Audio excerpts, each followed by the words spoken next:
Welcome to the My Deal Inc. podcast, where we discuss real estate, wealth, investing, and well-being. Hey, Scott Poirier here, and I cannot wait to introduce you to David Randolph III. This guy is an expert in short sales. Listen, if you're an investor, any kind of an investor in real estate, you got to hear David and stop leaving money on the table.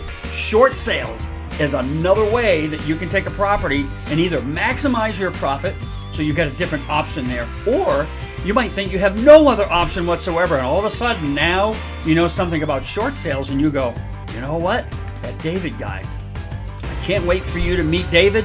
He's a straightforward kind of guy. He's going to tell you that it's simple, and it is simple. Once you get your head around it, he's going to break it down for you step by step. Enjoy the interview.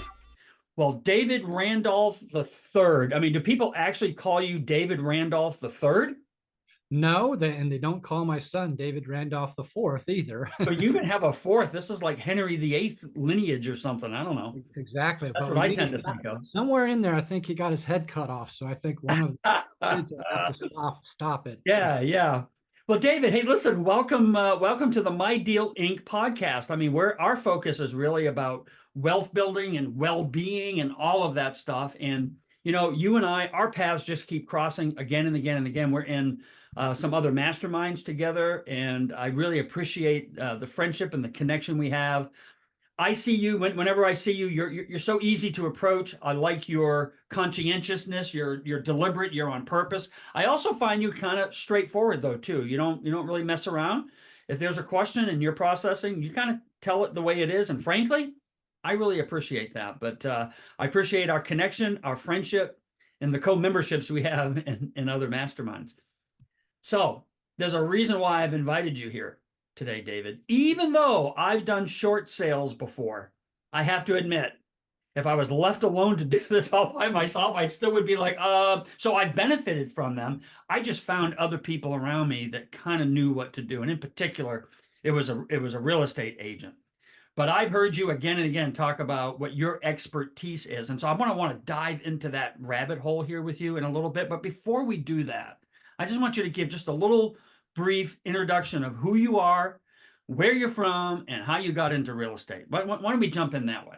Yeah, sure. Hey, I'll just do the old-fashioned, network. You're in a network meeting with somebody, and you're in a group, and you're introducing each other. I'll give you my 2-minute intro.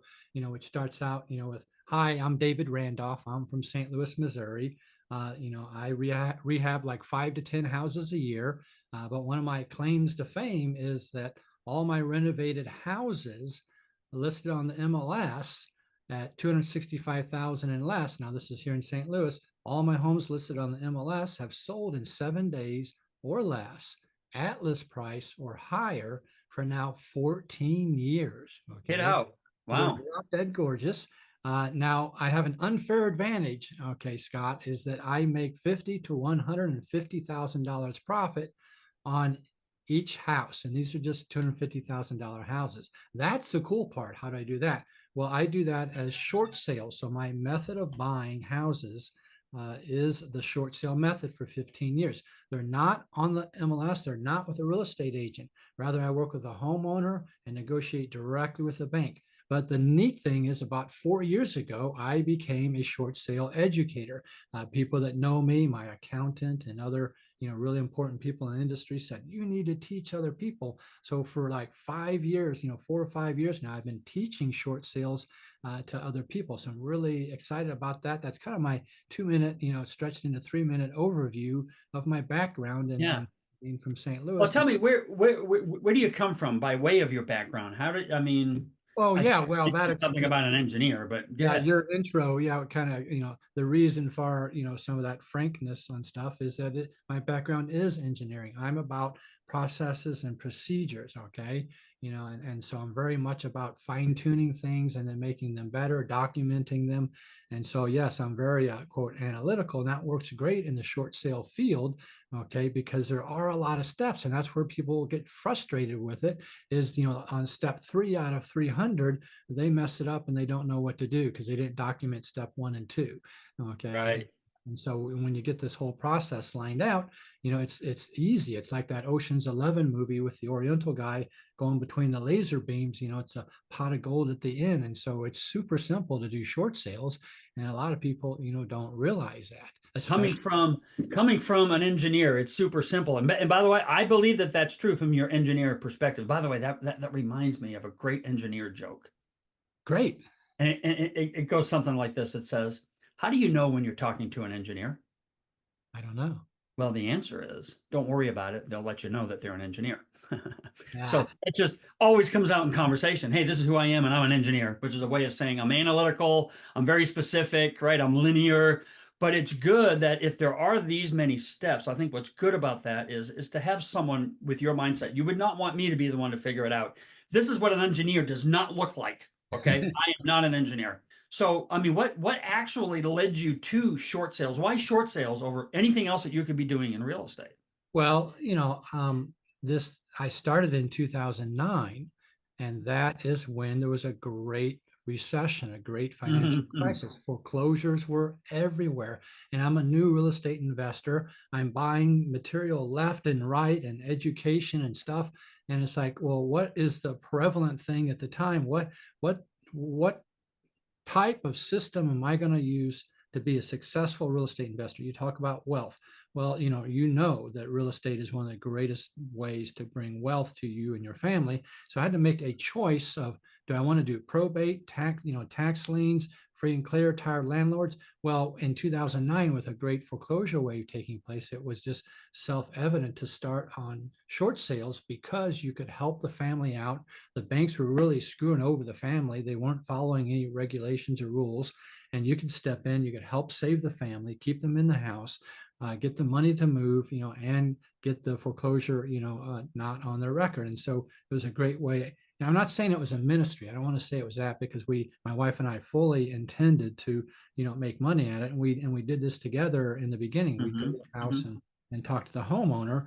And so that's kind of, how we started, into real estate, was because of, the foreclosure wave that was taking place. Now, there's a bit of a pre-part to that with a corporate ladder and stuff like that. I was a technology manager, making six figures. I didn't need to, quit my job. I was making plenty of money, but I was also working, 70 hours a week on salary. And I often tell people I'm that person that climbed to the top of the corporate ladder and found out there was nothing up there. So for everybody down below climbing the ladder, stop climbing the corporate ladder. When you get to the top, I found out there's nothing there. Okay. Yeah. And then what happened was I came, I had done patents for this company and done very well as a technology manager. And I came in for my result review with the head of personnel, and expecting to get a really nice raise. And the head of personnel said, "Oh, we don't have any raise for you." And I'm like, "Whoa, whoa, whoa, what do you mean? What about all these patents and all this stuff?" "Oh, well, we can't give you a raise because then you would get paid more than the president of the company gets paid. And Mhm. we can't do that." And I said, "Well, give the president a raise." you know? That's a good Anyway, response. that's when I left, left the Yeah. corporate. That's kind of how I got into real estate. Uh, So, let me back up here for a second. How long were you on that ladder with that particular company you were talking about? well, for a whopping 20 years, unbelievably, from like 86 to 2006. And if you look in the background, do you see that little golden clock back Oh there? yeah, yeah. I can't help but see it. That's my reward for 20 years. That's what they gave me. Um, I And take it is that a real gold bar or is that gold paint? oh, It's it's probably gold gold paint. paint. Yeah, yeah, I yeah, get your point. yeah. Didn't But get that's much at the top, did you? yeah, there was nothing there at the top. So I had to climb back down and get on the real estate ladder. And so that's Yeah. what my wife and I did. Let me ask you this. Share like one of your first experiences with a short sale. One of your personal experiences with a short sale. Well, I had one that was real interesting. It was it's almost, people like this, case study type stuff, or experience level. And I've got hundreds of experiences, and they're all unique, and it's very interesting. But I'll just share this one here because I think it touches on a lot of areas in real estate that people maybe don't realize is happening, especially in the short sale world. And one of those is I had a short sale for somebody real early on that was basically the owner of the home was a vice president of a national bank. Okay. Mm. And I'll leave the name of the bank out, but they were a vice president of a national bank and they were losing their home. And they approached me to help them, okay, stop the foreclosure and to do something. And so we identified that, they were underwater, they owed too much and all these things. And so, we're going to do a short sale. But I said, wait a minute, you're the bad guy. Okay, remember back in 2009, robo signing and the banks were foreclosing. This Oh was yeah. the bad banks doing it to everybody. And I said, how can we do a short sale? How can you do this? You work for the big banks, and the person said, oh no, it's okay, it's okay. My mortgage is with a credit union. It's not with a bank. And I said, oh great, so you're going to screw the credit unions now too, huh? But anyway, Right. Right.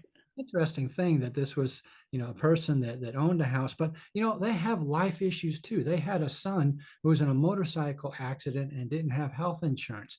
And look, Mm. in life you've got to take care of yourself and your family, okay, not make your mortgage payment. And so that son needed help, and so that made her fall behind on the mortgage and stuff. And so she was also in a position where she'd got so far behind. There was so much that was owed that she didn't want to, keep the house anymore. So she was willing to leave. So we basically did a short sale with, two credit unions. So the first position was a credit union, and the second position was a credit union, and that was very unique and very difficult because credit unions, basically don't remove the deficiency. So when you do a short sale, the bank will have a deficiency, and that means it's the difference between what they owe on the house and what they end up selling it for, okay, either at the courthouse steps or through a short sale or any other method. And so the bank can pursue that. Well, in a short sale, I never allow the bank to pursue the deficiency. With credit unions, they will pursue that. So anyway, we got So when you say pursue that, meaning that after the short sale goes through, they're still going to come after you for the difference. after the homeowner for the Ah, difference. So here I and am. banks won't. And banks won't do that, you're saying, typically? The banks will, but you can negotiate that off. Okay. Uh, Gotcha. in the credit union, so the bank, it's very easy to negotiate that off. It's really common, so it's not hard at all. Credit union is a little bit different story. They don't do that because they're not really under the banking regulations or under different kind of regulations. Anyway, point to the story that I did was that basically, I was able to negotiate a short sale and buy this house for $270,000 and turn around and sell it for $370,000. Okay, so I made a gross profit, okay, of $100,000. Okay, real early on, and so that's a cool story. But the reason I'm telling it is because you can do this in your IRA. That was done in my Roth IRA. So I had $100,000 gross profit go into my Roth IRA. And so that's always a story I like to tell about a short sale that I did. The interesting part was the bank or the credit union came back and there was a deficiency on it. But I said, no, it's not acceptable. I told the homeowner I wouldn't do the short sale if there's a deficiency. And so I have to keep my word. Even though I'm going to make a lot of money, I'm not going to go through with it. The homeowner, the VP of the national bank, told me to do it anyway. And I said, no, I gave my word. I won't do the short sale if the bank comes after you. And they said, no, we're going to just file a bankruptcy. And I said, no, I'm still not going to do it. Her attorney wrote me a letter, said, no, we want you to go through with the short sale. And I said, no, I gave my word that I would not allow a deficiency. So here's the kicker, okay, on this story here, deal that I did a long time ago is I went to the bank, to the credit union, okay, and I said, no. And they go, what do you mean? We gave you an approval letter. I said, no, there's a deficiency. The buyer will not go through with this. Okay. And the bank and the credit union gets mad. And so, because they did all this negotiation. So here's what the point to the story is. Basically, I asked the credit union, what would it take to remove the deficiency? And they basically said, okay, pay $25,000 more for the house. Okay. And so that's what you do. So I could have made 125,000, but instead I only made 100,000. Okay. But you don't ever want to let a homeowner have a deficiency. And that's a real concern for the homeowner, but you give them your word that you won't go through with it. And so even though I could have made 125, I went and had my IRA pay 25,000 more to get that removed, and all this was done in my Roth IRA. Boy, I'll tell you what, that's really interesting that you would position it that way. So you are really thinking about the other individual. I guess the risk factor in my head is what if my numbers are wrong, right? On my now I don't know if did you rehab the house at all or Oh this is no, no, that's what I'm saying. That it was there was like the IRA spent $500 to replace the outlets in the basement. Some kids broke in and stole the outlets, and I didn't want to sell the house with the wires hanging out. But yep, no, it was retail ready. It was a homeowner bought it and moved in on it. So yep. bought it for 270, sold it for 370, and the homeowner moved in. There was no rehab, on the house with it and stuff. But you say you're afraid of your numbers. So the reason you're afraid of your numbers, Scott, is because you're the method that you buy houses. Remember, you make your money when you buy, not when you sell. Gotcha. And to add to that corollary, you make your money when you buy. Well, you make your money when you determine the way you buy. Okay, so are you buying off the MLS? Are you buying, tax liens? Are you buying short sales? So in a short sale, you don't have to worry about that. Okay, are my numbers going to be good enough? Well, look, when I bought a house for $29,600 and sold it for 275, do you think I worried about the numbers? No, because your buffer was big Exactly. enough for you to sleep at night. Exactly. That's my Gotcha. point. Yep. Yes. On it. So really good for us to talk on this because I continue to run into, and a lot of them are students that I work with as well. Their margins can be pretty thin. They hear like, oh, I can make $25,000 off of this rehab. And I'm thinking, I know No, that no. 25 they sound like a lot to somebody that hasn't done this before, but I'm thinking you and I both know 25 grand can evaporate that quick. You talk about that evaporate very quickly. Yeah. Here's an advantage to the short sale method of buying. You're working on this short sale for several months, okay? You're working directly with the homeowner. You're telling the homeowner to show you everything wrong with the house so you can tell the bank, so you can get the bank to reduce what they are owed on it. So normally when you buy a house, the homeowner is not going to tell you what's wrong. And that's why you say it evaporates very quickly. Well, here, your rehab scope is very well defined. They're going to say, hey, that outlet doesn't work. Hey, we had water up here in the attic. Your risk is even lower when you're rehabbing a house with a short sale. So you don't evaporate your profit very much because most of everything wrong with the house. So great information. I know that maybe it would feel like there's a lot of moving parts here. Can you walk us through some typical general steps that you got to go through in order to accomplish a short sale?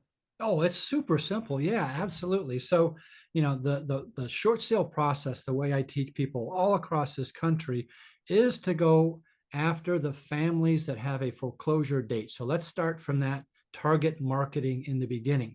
A person with a foreclosure date has a certain amount of time left to be able to live in the house. In other words, they are the most motivated, people. And, these have to be published in a legal newspaper. So it's free data, easy to get. Okay. And so you basically mail them a letter. Okay. They're going to call you. Then you're going to have them sign an authorization form. Okay. And so this authorization form is the one document you need to do everything I'm talking about on this podcast, everything that I'm saying in the short sale process. This one document lets you take over everything with the bank and handle everything directly with the bank. Okay. And so you're not taking this to a flat fee like you were using a realtor or using a flat fee kind of person. Yeah. Let me be clear on that, Scott, too. I need to pause because some people won't understand it. I teach people to be the buyer and the negotiator. This is not a house on the MLS. Okay. We don't do short sales with houses already listed on the MLS. And here's why. Nothing personal to real estate agents, but they've already screwed it up. And they screwed it up because they listed it for what the loan value is. No, the house I bought for $29,600, I listed it for $32,000. I was actually too high, but I listed it for, so you are basically direct mail marketing the foreclosure list yourself. You will be the buyer and the negotiator. So now you get the seller to sign the authorization form. You send that into the bank. Now it lets you talk to the bank. Your next step is not to do a short sale. People are like, well, I can't do a short sale in 21 days or 30 days, which is the normal across the country. Texas is 21, Georgia's 30, Florida, there's different states have different dates, but it's basically about a month. And I can't stop it. You don't. Or you can't do a short sale. You're stopping the foreclosure, then doing the short sale over many, many months. Okay, so the mere fact that you go into agreement stops the foreclosure process. Well, there are multiple methods. So the tried and true way for 15 years to stop the foreclosure date is to turn in a series of documents to the bank consisting of the purchase sale contract and some other stuff here that we don't really have time to go into. That's been a tried and true way. But I will tell you right now, in this whole election year shenanigans that we have going on, we've got a way to stop an FHA foreclosure 4 days before the foreclosure date. We have a way to stop a Fannie Mae foreclosure 2 days before the foreclosure date. And if the homeowner has a VA loan, a VA foreclosure, we can stop it the day before. So there's absolutely no reason not to step in and help these families. Okay. Now, Scott, now you do the short sale process. Okay. So the short sale process from there consists of basically asking the bank to send out the appraiser. Okay. While you're calling for the appraisal to come out there, you're preparing your purchase sale listing agreement and a whole bunch of other documents to submit to the bank, CMA, repair estimate, and a bunch of stuff like that. So simultaneously, you're preparing that document, and then you're also getting the process of the bank sending out the appraiser so you can meet them at the house. Now, after that, they come to the house and they determine the value of the property, okay? And then here's where people make a mistake after this, okay? They don't understand this one thing. The bank does not want what the appraisal is. They don't. The bank doesn't want that value that the appraiser came up with. Now, sometimes it's a BPO, broker price opinion. So, it doesn't matter. They come out and the bank determines the value. That's not what they want. They want a percentage of it. So let me just quickly, tell you a couple percentages. FHA, if it's an FHA loan, the homeowner has an FHA loan, that's called an FHA short sale. On that type of loan type, okay, the bank will take 88%. Don't offer the appraised value. They'll take 88%. And then it goes down to 86, 84 over 30 days. And I'm not going to run through all the different loan types. We don't have time, but I'll just give you one other. Conventional loan, okay? A conventional loan, which is kind of weird. Those are not everything else, right? They're not Fannie Mae, but a conventional loan will take 45 to 55% of the appraised value. Holy cow. That's amazing. Don't make the mistake of trying to give the bank the appraised value. Big mistake. And can you justify that value by maybe giving them a scope of work that can? Well, absolutely. So yeah. So I mean, that's that preparation of documents. That's why you're working on that simultaneously, because you have to meet the appraiser at the house. So I have lost 4 short sales in 15 years. That's it. 4. All of them were because I was not at the house when the appraiser came. Okay. In one case, the appraiser came a day early and the homeowner let them in the house. And I'm like, you just let strangers in your house? What were you doing? The appraiser walked into the kitchen and walked back out.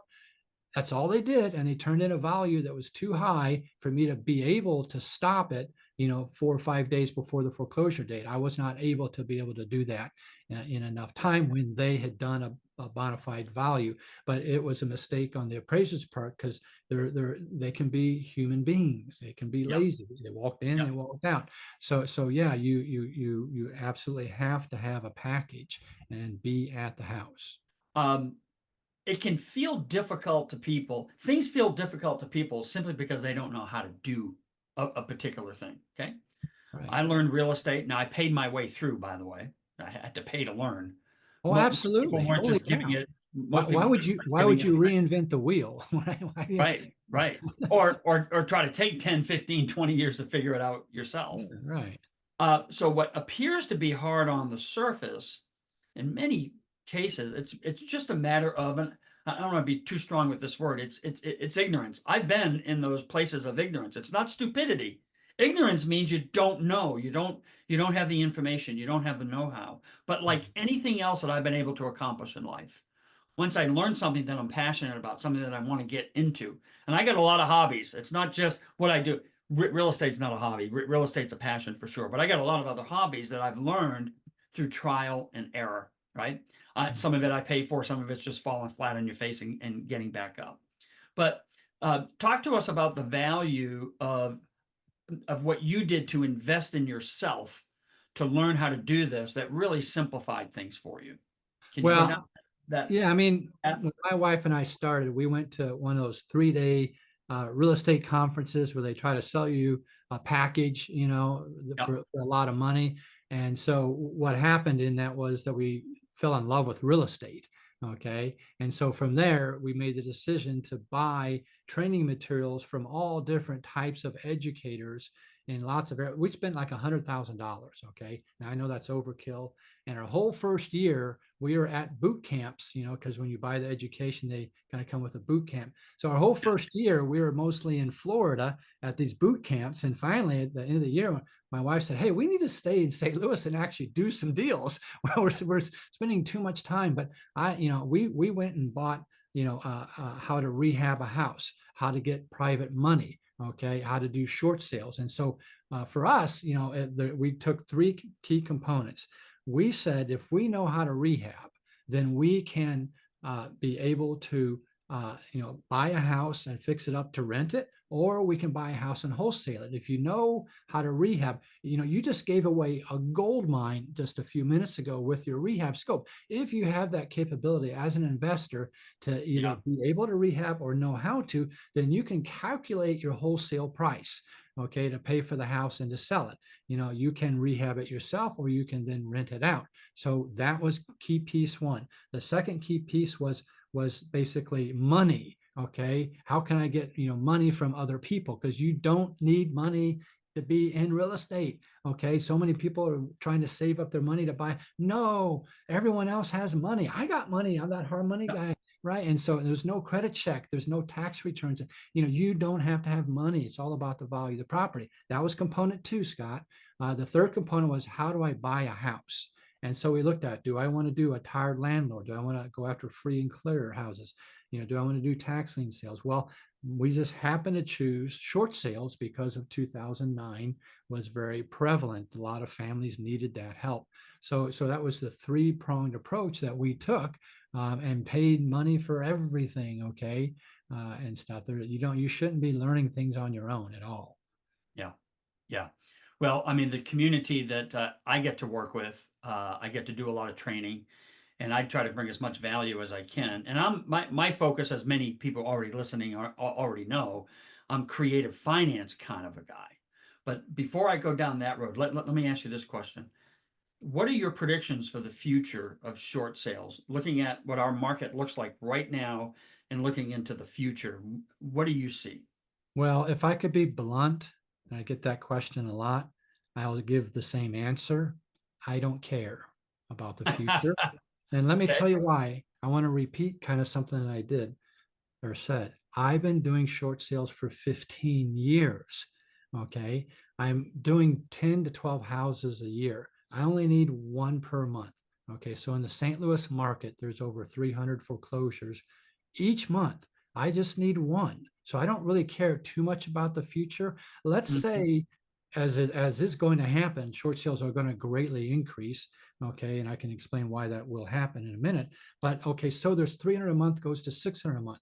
I'm still just going to do one, Scott. Okay. You know what I'm saying? I'm making, I typically make $100,000 gross profit on houses. How many do you need to do? Right.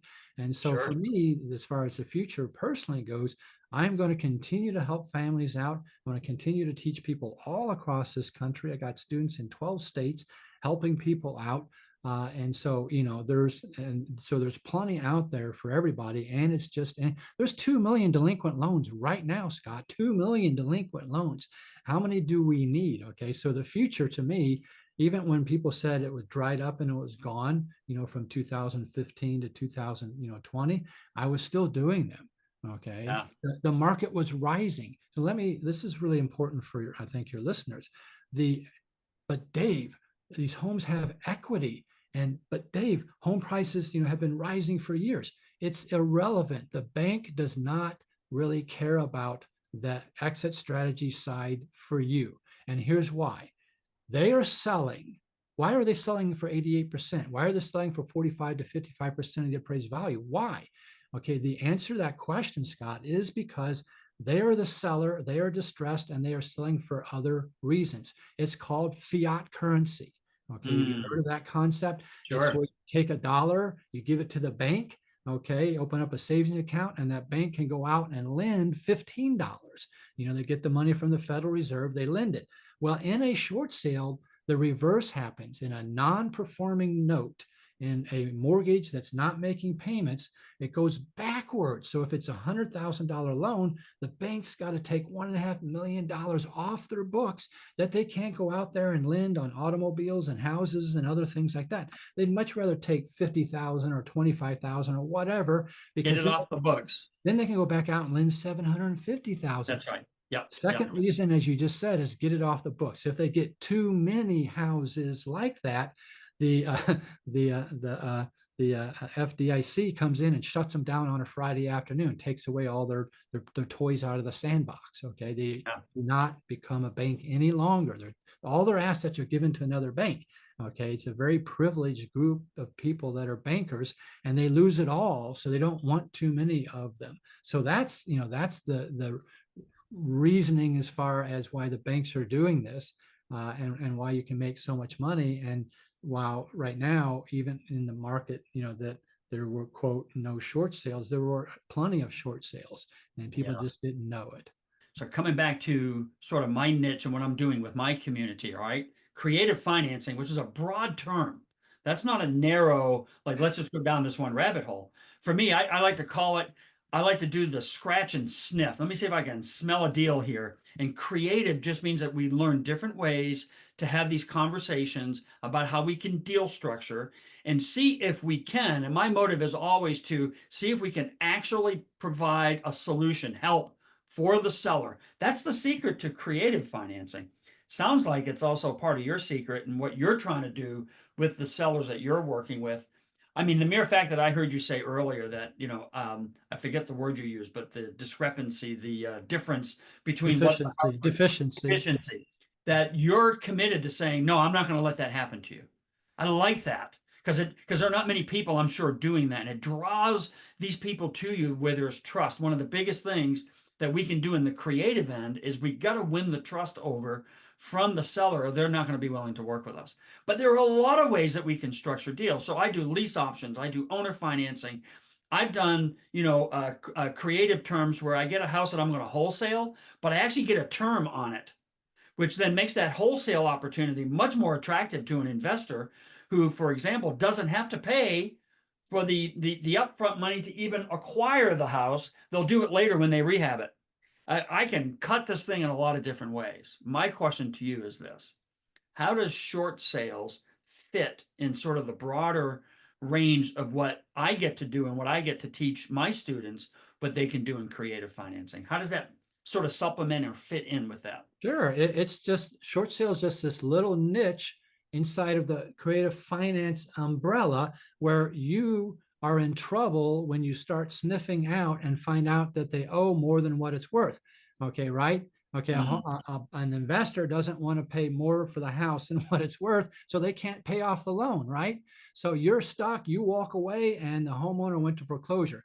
Bad, Scott, bad. Okay, you need the short sale method in your tool belt because you then can go to the bank and change the dynamics of this by saying, well, the loan now isn't $200,000, it's $50,000 or some number less.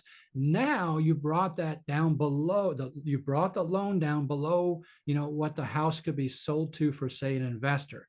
If it's the other direction, you're stuck. Nobody is going to be able to help them. You don't look, you know this, when the homeowner's in quicksand, you don't replace them.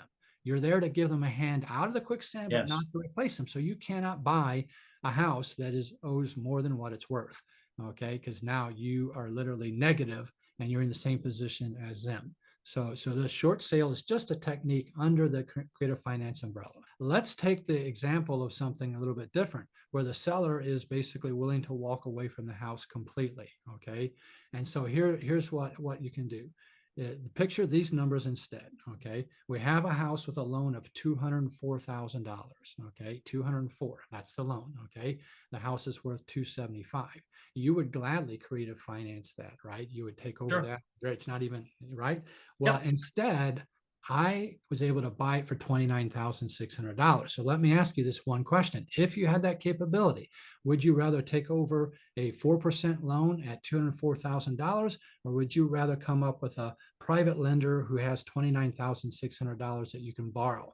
And now you've got $200,000 in equity. See, Yeah, with that's 29,000, it would be a no-brainer. exactly. And I'd find that's, the 29,000. Sure. yeah, right. Exactly. And so that's what the short sale method gives you, that extra tool in your tool belt. Yes, I like that. Okay, real briefly, because we're going to wrap this up. Great value in everything that you're sharing here. Give us one takeaway from our time together this morning, and then I'm going to bring us to one more question, and then we're going to wrap it up. I think the takeaway is that right now, families are in trouble. There's over 2 million delinquent loans for the pandemic. They need your help, and the banks are dumping the houses right now, and nobody knows it. Okay. And so short sale is a great tool in your tool belt. You really should look into it. You should really be there to help families out, stop those foreclosures, and be able to provide money for your family. Okay, you and I are going to talk after this episode here, because I got to get you. I got to book you in to talk to my community, because I do a weekly call with my students. I also do some, I say free, it's just open. I do it. I invite on Facebook, just my Facebook community. These are not paid people that are in my community. And I do like live seller calls and stuff like that. I got to get you in on some of those occasions where I'm doing these calls with these people, because they got to know more about what you're talking about.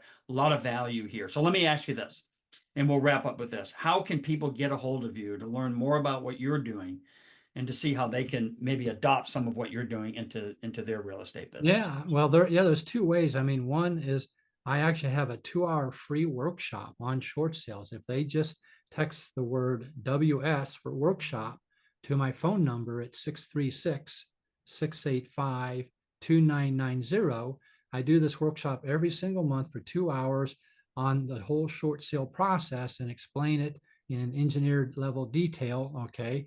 But helps you to then see the full picture. So they can do that. You can go to my website, okay, and get the same kind of information. My website is the David Randolph, THE David Randolph, OLPH.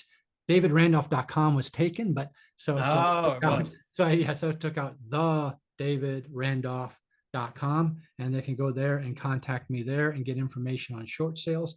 I teach people all across the country how to do short sales. They're easy peasy when you know how to do them. I want you to help families out and make a lot of money in real estate. So that's the two easiest ways. David, our time really went by. Man, I think we could talk for another 2 hours with the stuff that you could share, and we don't have the time for that. And but man, I appreciate you coming on. I want to learn more from you. I'm bringing you in, and we're going to do another podcast, because we got to share some more stuff with these people so they can get their head around this. Yeah. I appreciate you, man. I really do. Hey, I'm just curious. I'm looking here. I know you talked about that clock. I see a couple of books there by your head. What are those books? Oh yeah. I'm kind of nosy. I know. I'm over here looking behind you. I've often wondered about that, because it's actually my real shelves. It's not a background from somewhere else. It's not but yeah, that's a strong Bible. And so, the Bible is very important to me there. And so you can look up a lot of definitions and really just, rely on that when you're struggling a lot of times. The Bible has a lot of good advice in it. So, I want to keep it, very near to my desk. Oh, fantastic. I'm really glad that you shared that. I got a lot of books too, but the thing I want to share, and then we're going to wrap this up. This is my newest prize. Wow. I'm a chicken lover kind of a guy. And I don't mean chicken tender lover. I mean chickens. I know. You've got real chickens. I know that. I got real chickens. Hey, David, peace, my friend. Thank you for joining us. We'll talk to these people another time in the future. Yes, absolutely. Thank you. Peace. All right. Hey, if you like the show today, give me a thumbs up. Also, share with me a takeaway that you got from this episode. Would really love to be able to see that. Thankful for David and the talent that he has. And hey, follow me on this podcast. We'll talk to you soon.